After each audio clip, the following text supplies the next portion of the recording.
Assalamualaikum warahmatullahi wabarakatuh. Halo semuanya, Kang Mas juga Mas bro yang keren-keren di sono. Hari ini kita akan membahas seputar MotoGP hari ini tentang hasil race utama MotoGP Jerez Spanyol 2025. Dan yang pertama pastinya adalah Alex Marquez. Di sini Alex Marquez memberikan kejutan yang luar biasa karena dia itu starting gridnya adalah posisi keempat. Alex Marquez mumpung kakaknya lagi jatuh, dia langsung saja ngepush sampai menyalip Pecco Bagnaia dan juga Bang Taro. Dan memang ketika awal-awal start gitu ya, terjadi sangat sengit ya pertarungan antara Pecco Bagnaia dan juga Marc Marquez. Ketika di lap pertama memang itu Marc Marquez itu kan startnya itu agak kurang bagus gitu ya, dan dia langsung saja melesat seperti itu.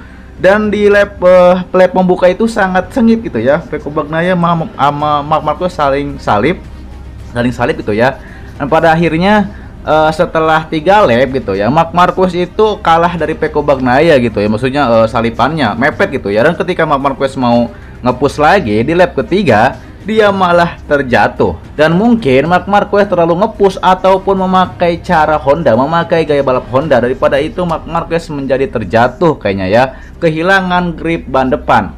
Dikarenakan memang terlihat di sini Marc Marquez ini biasanya kan dia smooth, elegan, maksudnya menyesuaikan gaya motor Ducati. Tapi memang ketika melawan Pecco Bagnaia, setelah Marc Marquez disalip oleh Pecco Bagnaia, jaraknya itu mepet sekali. Marc Marquez akan ngepush tapi malah terjatuh. Dan setelah itu otomatis Pecco Bagnaia ada di posisi kedua. Dan memang Alex Marquez juga itu kan di awal-awal dia juga ngepush juga, dan dia bahkan ingin menyalip sekaligus 2, tapi dia malah melebar. Tapi dia terus sabar, yang pada akhirnya setelah kakaknya jatuh, dia terus saja ngepush ya sampai bisa menyalip Pecco Bagnaia 1 kali salipan dan juga menyalip Fabio Bang Taro. Bahkan dia sampai terharu dan juga menangis karena akhirnya setelah sekian lama dia bisa podium 1, karena biasanya selalu kakaknya yang podium 1. Dan akhirnya Alex Marquez bisa podium pertama, dan kakaknya juga ya, Marc Marquez, setelah adanya ini masuk ke perayaan juara gitu, juara 1, Marc Marquez dengan langsung memeluk adiknya dengan haru juga, karena akhirnya adiknya juga terharu bersama keluarganya ya, bersama keluarga Marc Marquez terharu karena bisa menang gitu ya, termasuk pacarnya dari Alex Marquez gitu yang cantik itu gitu ya, seperti itu. Jadi Marc Marquez melakukan kesalahan nih yang membuat dia terjatuh, karena memang kayaknya sih terlalu ngepush dan juga memakai gaya agresif dia ketika di Honda yang menyebabkan dia terjatuh. Dan dengan ini maka klasemen itu sangat ketat ya. Alex Marquez sekarang memimpin klasemen, dengan Alex Marquez memimpin klasemen dibuntuti oleh kakaknya dengan jarak 1 poin saja. Jadi memang Marc Marquez ini mengatakan sebelum race ataupun setelah dia menang sprint race, dia mengatakan bahwa dia juga agak sedikit tegang, ataupun dia ini tekanan publik mungkin ke dia ya di Spanyol, mungkin dia harus menang itu ya di GP Spanyol ini, mungkin tekanannya seperti itu. Dan kesalahan kecil saja kata Marc Marquez sebelum race utama ini digelar, ketika dia menang sprint race itu, dia mengatakan kesalahan sedikit saja bisa menyebabkan kehancuran ataupun dia menjadi crash. Nah pada akhirnya itu terbukti gitu ya, Marc Marquez malah crash. Dan memang ini sebuah pembelajaran juga bagi Marc Marquez agar lebih tenang ataupun tidak agresif dulu gitu ya, karena gaya motor Ducati itu tidak cocok dibawa agresif seperti di Honda seperti itu. Tapi salutnya ataupun hebatnya dari Marc Marquez, dia ketika dia jatuh dia tidak langsung ke pedok, yang akhirnya dia malah terus melanjutkan balapan walaupun kondisi motor itu bodi sebelah kanan atau kiri itu menjadi rusak. Tapi Marc Marquez dari posisi 2-3 ya, ketika dia crash dia langsung menyalip hampir 11 ataupun 10 rider dan finish di posisi 12. Dan memang Marc Marquez adalah seorang pejuang sejati ataupun seorang petarung. Dia walaupun jatuh, dia tidak langsung ke pedok dan juga melanjutkan balapan, dan akhirnya mendapatkan poin walaupun tidak banyak ya, seperti itu. Dan dengan begini Marc Marquez di GP selanjutnya, yakni di GP Prancis ya, di Prancis di Le Mans, Marc Marquez harus bisa lebih tenang dan juga konsistensi. Seperti yang saya bilang di video-video sebelumnya, Marc Marquez harus jaga konsistensinya, karena penantang gelar dia gitu ya bukan hanya Pecco Bagnaia tapi Alex Marquez adiknya sendiri, karena dia sendiri yang mengatakan bahwa pesaingnya atau rivalnya untuk perebutan juara dunia adalah adiknya sendiri. Di sini Alex Marquez justru lebih konsisten. Biasanya dia Mr. P2, sekarang dia bisa P1. Jadi Marquez juga harus mewaspadai adiknya sendiri gitu ya. Karena Peko juga pastinya sedang mengejar juga ya di posisi ketiga. Jadi dengan begini maka gitu ya klasemen semakin ketat. Marc Marquez cuma berjarak 1 poin dengan adiknya dan Peko Bagnaia berjarak hampir 20 poin kayaknya seperti itu. Kita kembali ke Alex Marquez. Di sini Alex Marquez membuktikan bahwa dia bisa kompetitif dan juga gacor. Karena memang dia mengatakan bahwa GP24 ini bekas bekas motor Jorge Martin. Karena kan tim satelit itu, Gresini itu memakai motor tahun lalu ataupun motor tahun sebelumnya. Dan di sini Alex Marquez membuktikan gitu ya bahwa dia bisa sangat kompetitif dan mungkin bisa gitu ya untuk pertarungan juara dunia bersama kakaknya sendiri.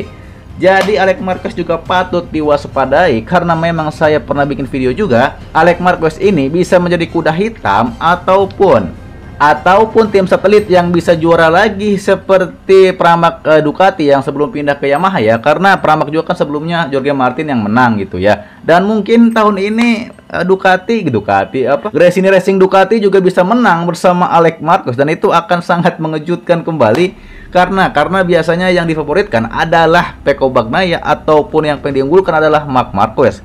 Jadi kita lihat saja akan semakin ketat pertarungan untuk di klasemen ini ya. Kita lanjut, yang kedua itu adalah Fabio Quartararo. Di sini Quartararo tidak melakukan kesalahan seperti sebelumnya gitu ya ketika dia jatuh di spin race. Dan memang Quartararo ini startnya cukup bagus walaupun dia ditempel ketat sama Marc Marquez dan juga Peko Bagnaia. Tapi gitu ya Quartararo di sini terus konsisten mempertahankan ritme balapnya walaupun dia pada akhirnya harus disalip oleh Alex Marquez yang menjadi juara 1. Dan ini adalah podium dari Quartararo setelah sekian lama 2023 di Indonesia ini di Mandalika. Jadi ini adalah pembuktian dari Quartararo Mio Carbo yang ternyata gitu ya bisa melawan Ducati gitu ya. Bahkan Peko Bagnaia saja yang di belakangnya Quartararo itu tidak bisa ngepush lagi ya untuk menyalip Mio Carbo-nya Quartararo. Jadi memang Yamaha sekarang ada peningkatan karena memang Quartararo sendiri yang menuntut pihak Yamaha untuk meningkatkan kembali motor Yamaha ini menjadi gacor dan dia ingin sekali kembali ke papan atas. Daripada itu Quartararo itu ya menerima gaji yang besar, Pramac Yamaha masuk, tim insinyur yang di Eropa ini masuk untuk Quartararo bisa kompetitif dan bisa kembali ke papan atas.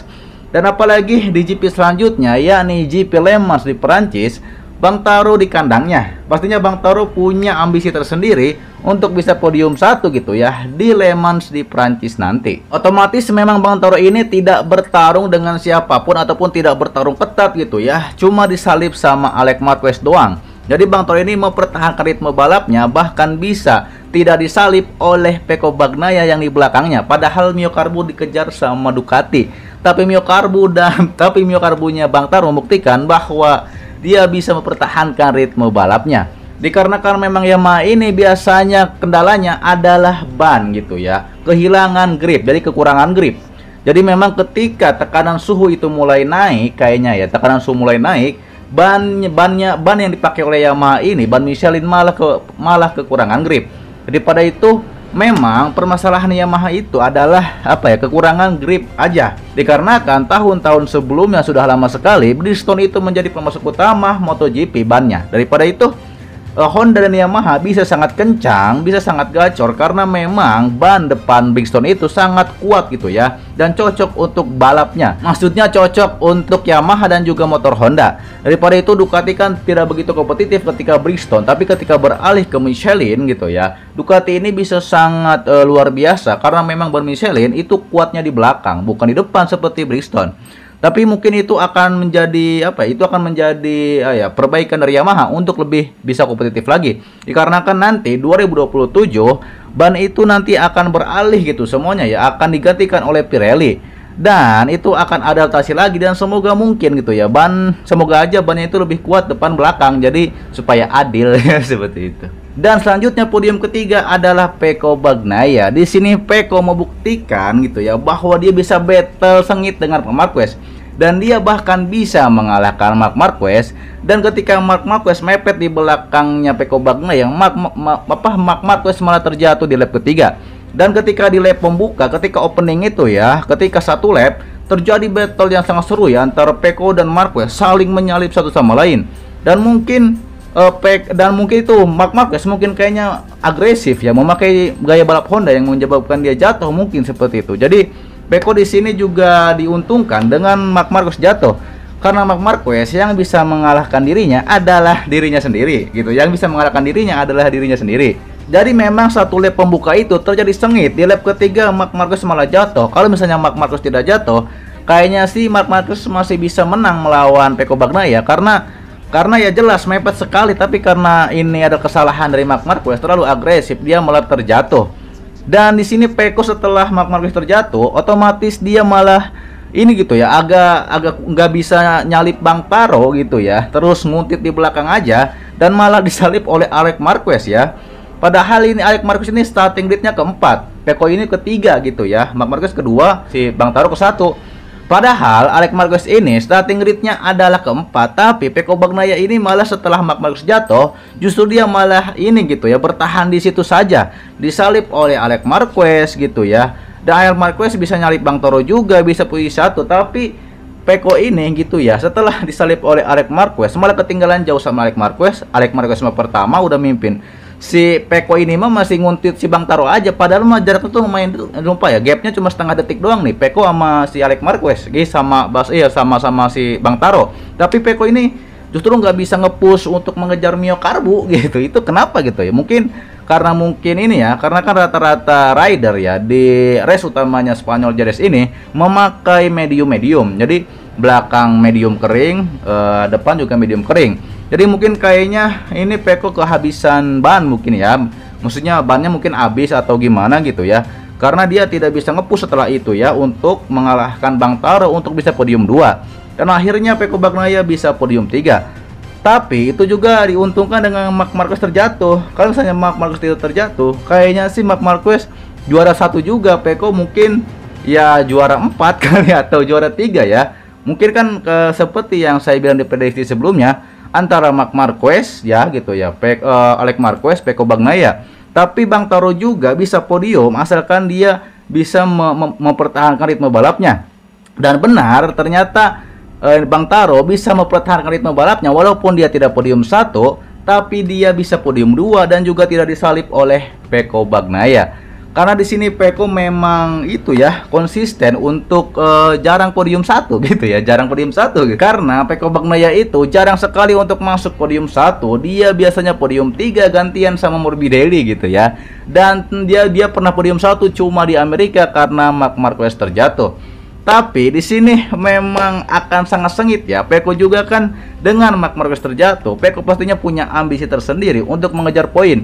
Karena kayaknya dia ketinggalan 20 poin dari ini ya, dari Marc Marquez gitu ya. Dan juga 21 poin gitu ya dengan Alex Marquez. Jadi Pecco ini kayaknya harus bisa nge-push lagi gitu ya.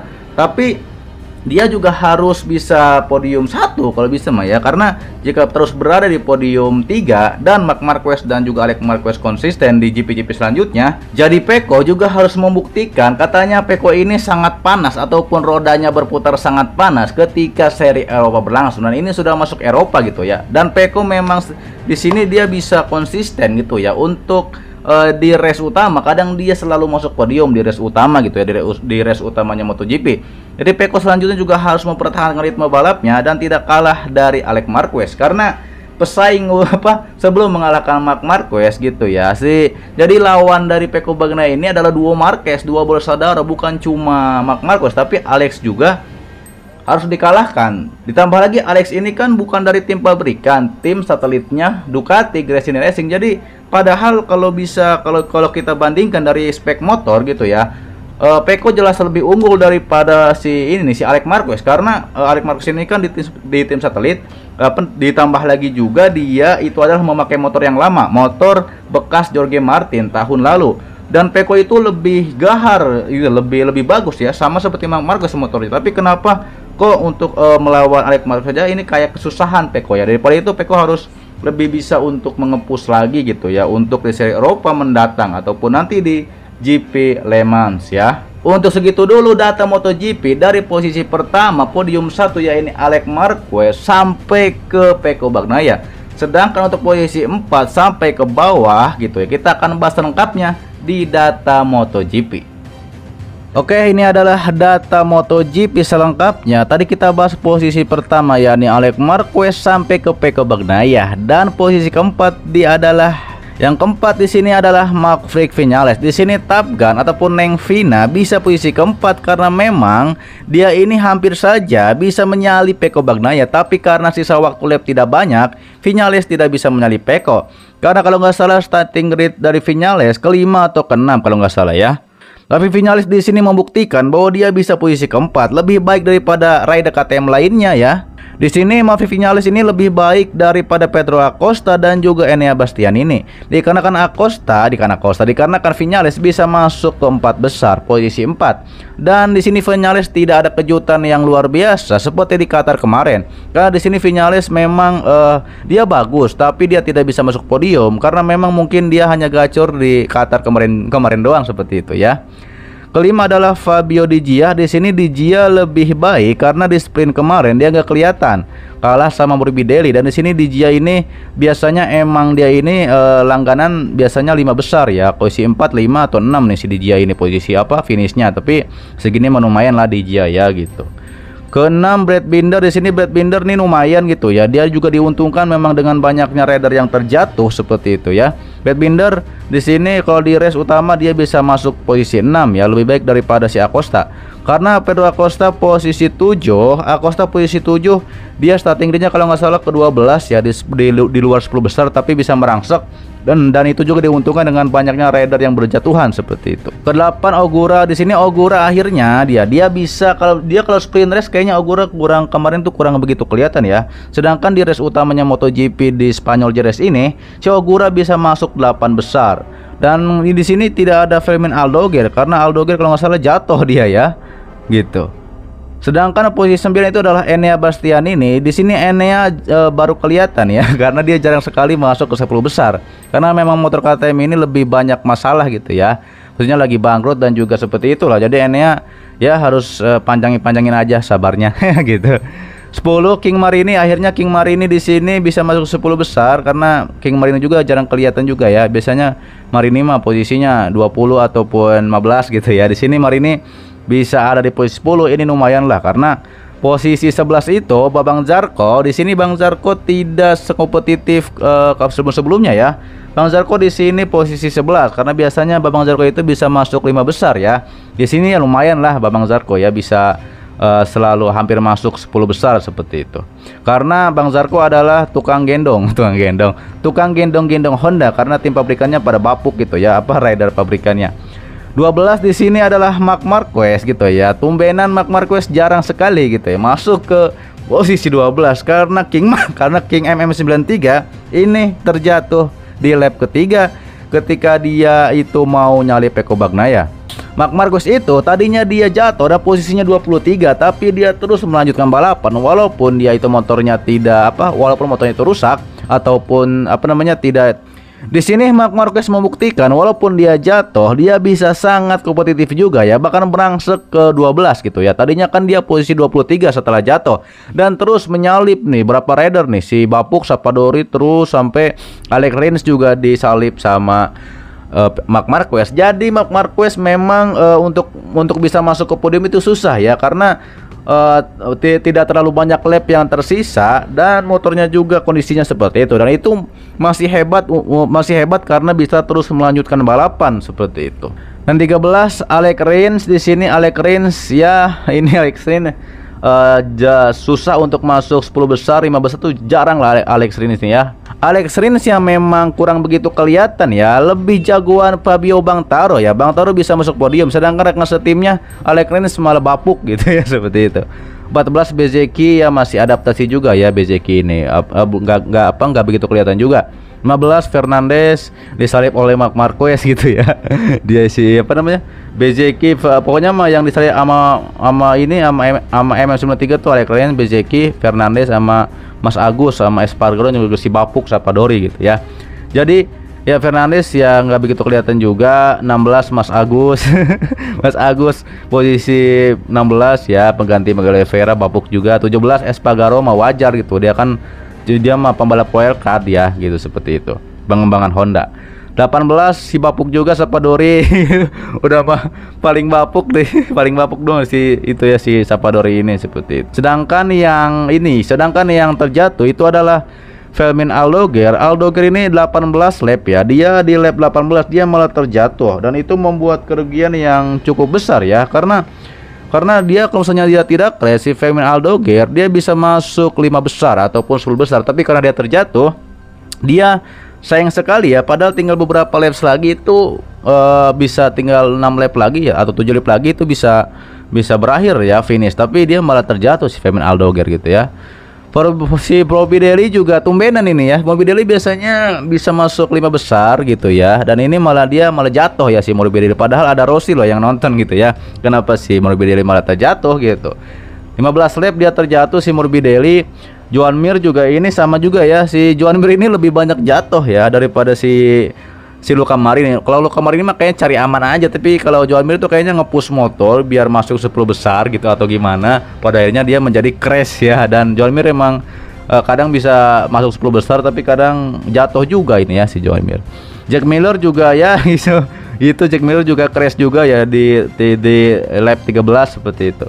Si Bapuk juga, si Chandra gitu ya, Septiat Chandra juga 11 lap udah jatuh gitu ya. Dia kalau nggak salah itu disalip sama Marc Marquez, terus gak lama kayaknya jatuh ya si Septiat Chandra ini. Dan selanjutnya kita masuk ke fastest lap of each rider, adalah rider yang tercepat di lap berapa dan di menit berapa. Yang pertama pastinya adalah Alex Marquez. Di sini dia 1 menit 37,349 detik di lap keempat. Jadi dia fastest lap ini di lap keempat. Jadi memang dia setelah dia nge-push gitu ya, Alex Marquez ini sangat luar biasa ya. Di lap keempat dia setelah kakaknya jatuh, karena Marc Marquez jatuh itu di lap ketiga, dan setelah kakaknya jatuh langsung saja Alex Marquez itu nge-push sekali ya, bisa sampai podium pertama. Dan ya kan totalnya 25 lap, dia hot lap di lap keempat seperti itu Alex Marquez. Bezzecchi di sini, Bezzecchi justru masuk kedua ya, gitu ya. Padahal di finishnya dia nggak kelihatan gitu ya. Marco Bezzecchi di sini 1 menit 37,406 di lap keempat juga ya Bezzecchi. Dan Pecco posisi ketiga di lap kedua gitu ya, 1 menit 37,422 detik.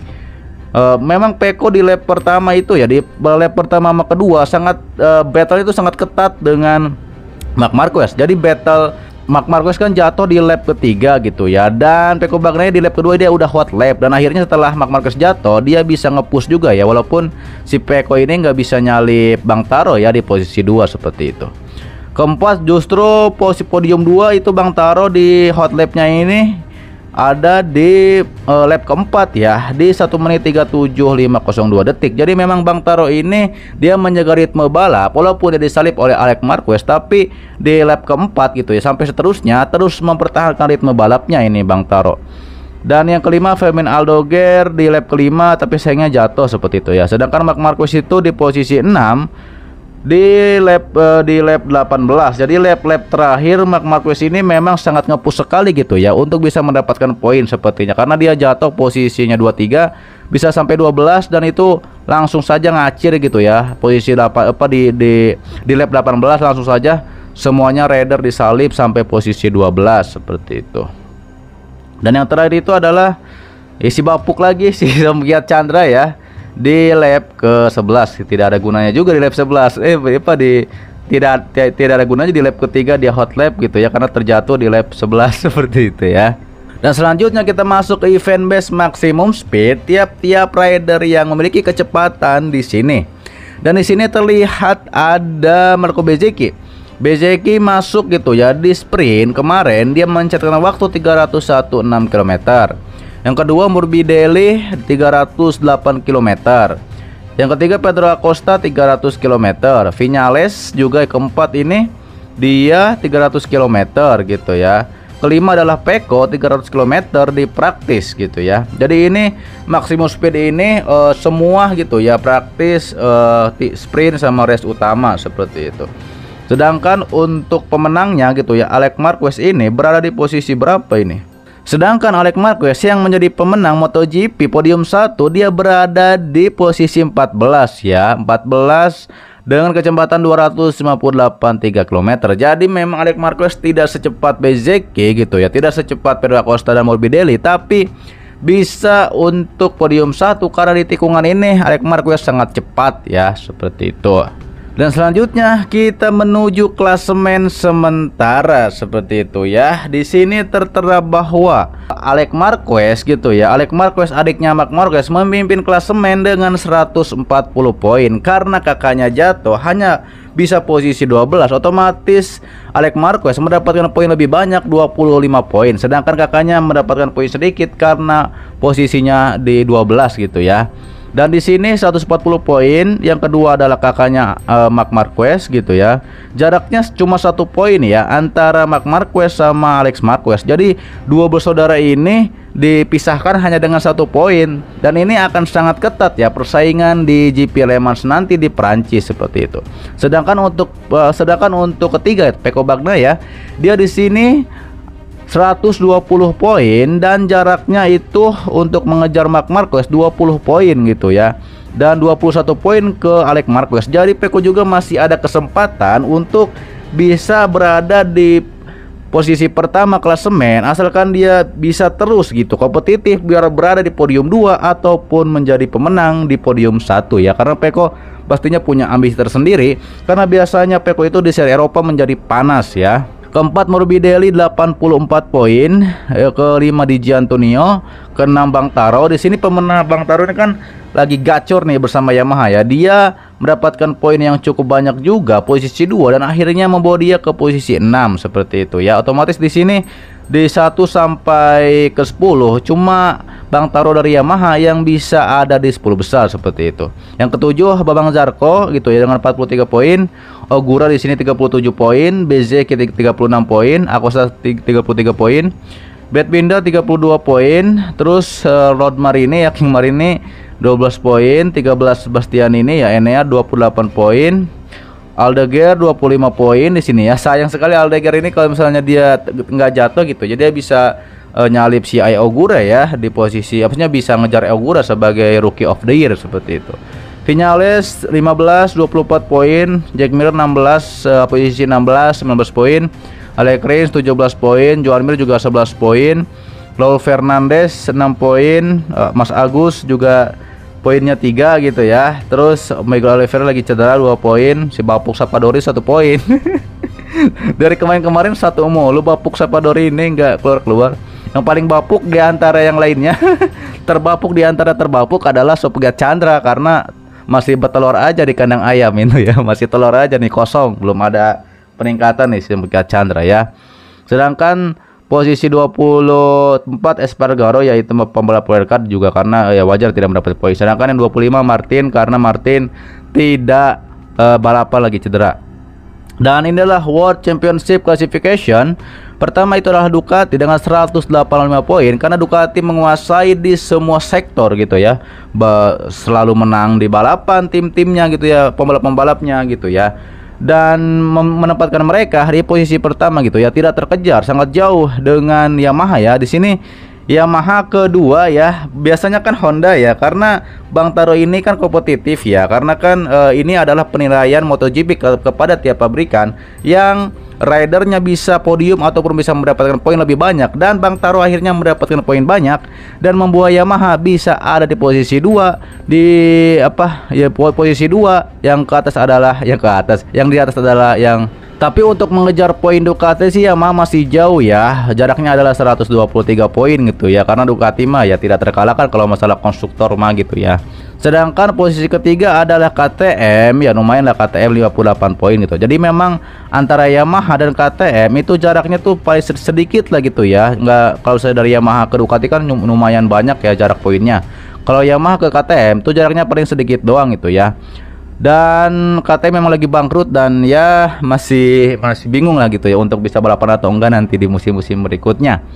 Yang 4 Honda, di sini Honda memang awal musim memang kemarin Bambang Zarco bisa menunjukkan hasil baik, tapi sekarang Honda ini banyak jatuh ya. Maksudnya banyak jatuh itu Bambang Zarco kadang jatuh dan juga si Joan Mir juga jatuh. Jadi cuma mendapatkan posisi keempat. Yang paling bapuk ya Aprilia ya. Aprilia di sini memang otomatis digendong sama Ogura, tapi Ogura juga sekarang kurang konsisten juga, BJK juga kurang, jadi ya wajar di posisi 4 gitu, di posisi 5 seperti itu. Untuk timnya pastinya Ducati Lenovo Team ya, Marc Marquez sama Pecco Bagnaia karena tidak terkalahkan.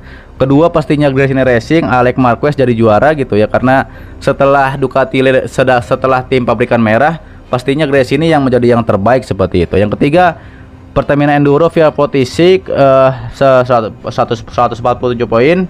Yang keempat adalah Monster Energi Yamaha gitu ya. Bang Taro di sini, Bang Taro timnya Bang Taro memang digendong sama Bang Taro juga ini Yamaha ya, bisa posisi 4 nih timnya si Bang Taro. Kelima Red Bull KTM ya, Pedro Acosta gitu ya. Keenam Tech 3 si Viñales dan LCR Honda. Di sini Marini sama si Joan Mir posisi 7. Ke-8 Trackhouse MotoGP ya, Augura ya dan si Fernandez. Ke-9 Babang Zarco ya, Honda HRC Castrol. 10 Aprilia Racing bapuk juga, dan yang paling bapuk adalah Prima Pramac Yamaha. Jadi otomatis Aprilia Racing sebagai tim pabrikan dari Italia gitu ya, susah gitu ya malah posisi 10. Tapi yang paling bapuk emang Prima Pramac Yamaha karena memang baru bergabung ke Yamaha dan pembalapnya juga pada bapuk gitu ya. Kalau Aprilia kan tim pabrikan gengsi, kok kenapa malah ada di posisi segini ya timnya BJK sama Martin? Karena memang ya karena susah sih ya, tim pengembangannya bapuk juga, Sapadori penggantinya tidak ada gitu ya, karena otomatis yang selain cuma Martinator yang digadang-gadang bisa nyaingin barisan depan, tapi Martinator cedera dan BZeki ya masih belum ada pengalaman lah untuk menyaingi barisan depan, karena BZeki mah biasanya di papan tengah doang seperti itu ya. Dan itu adalah data selengkapnya dari data MotoGP dari posisi 1 sampai buncit. Kalau posisi 1 sampai 3 itu kita sangat lumayan panjang, sedangkan untuk posisi 4 sampai posisi buncit dan klasemen lainnya itu adalah langsung dari MotoGP-nya. Dan dengan begini maka Alex Marquez memimpin klasemen di bawah kakaknya, memimpin klasemen di atas kakaknya hanya beda jarak 1 poin. Marc Marquez kan di situ banyak fansnya ya, 93, sedangkan Alex Marquez itu kan fansnya emang gak begitu banyak seperti kakaknya. Dan di sini Alex Marquez menyelamatkan muka dari negara Spanyol, karena kalau misalnya Fabio Quartararo yang menang, Quartararo kan dari Prancis bukan dari Spanyol. Daripada itu ini adalah Marc Marquez diselamatkan oleh adiknya untuk menggantikan Marc Marquez untuk perayaan gitu. Jadi Alex Marquez ini merayakan bersama fansnya kakaknya gitu ya. Jadi ini sangat luar biasa gitu. Jadi kalau misalnya tidak kakaknya yang menang ya adiknya yang merayakan, apalagi di Spanyol seperti itu ya. Dan dengan begini maka persaingan akan semakin seru ya. Ditambah lagi jarak poin juga semakin mepet, semakin nggak terlalu jauh. Dan di GP Le Mans selanjutnya di kandangnya gitu ya, di kandangnya Bang Taro di Spanyol, di Prancis, akankah Bang Taro akan kompetitif lagi gitu ya? Karena kalau misalnya seorang rider yang hebat, yang memang dia bisa menjaga konsistensi dan juga menjaga ritme balapnya agar bisa terus masuk podium seperti itu. Dan apakah nanti gitu ya Pecco akan lebih bisa mengepus lagi, dan Marc Marquez juga harus menjaga konsistensinya gitu ya, jangan sampai Marc Marquez ini terjatuh lagi ataupun karena kan race utama itu adalah 25 poin, paling banyak poin daripada sprint race. Jadi MM93 harus menjaga konsistensi, jangan terlalu agresif, harus tenang untuk bisa memenangkan gelar juara dunia. Karena kan Marc Marquez juga mengincar gelar juara dunia ke-9-nya. Daripada itu Marc Marquez harus menjaga konsistensi, jangan sampai dia banyak terjatuh, dan apalagi di race utamanya MotoGP yang menghasilkan 25 poin tersebut seperti itu. Oke, terima kasih yang sudah menonton pembahasan hasil race MotoGP Spanyol Jerez 2025. Dan untuk video selanjutnya nantikan saja ya, apakah yang sedang ramai di MotoGP, silahkan komen, nanti saya akan bahas gitu ya. Terima kasih yang sudah menonton video ini sampai habis, dan sehat-sehat buat semuanya. Jangan lupa juga tinggalkan jejak dengan subscribe. Yang belum subscribe silahkan subscribe ya. Terima kasih semuanya yang sudah subscribe, dan loncengnya juga diaktifkan agar tidak ketinggalan setiap saya upload video baru dan bisa melesat secepat kilat seperti itu ya. Oke, Jangan lupa makan, jangan lupa sholat, dan jangan lupa untuk selalu tersenyum walaupun gitu ya terjadi masalah, kita harus menghadapinya dengan tenang seperti itu ya. Dan kita akan berjumpa lagi di video selanjutnya. Assalamualaikum warahmatullahi wabarakatuh.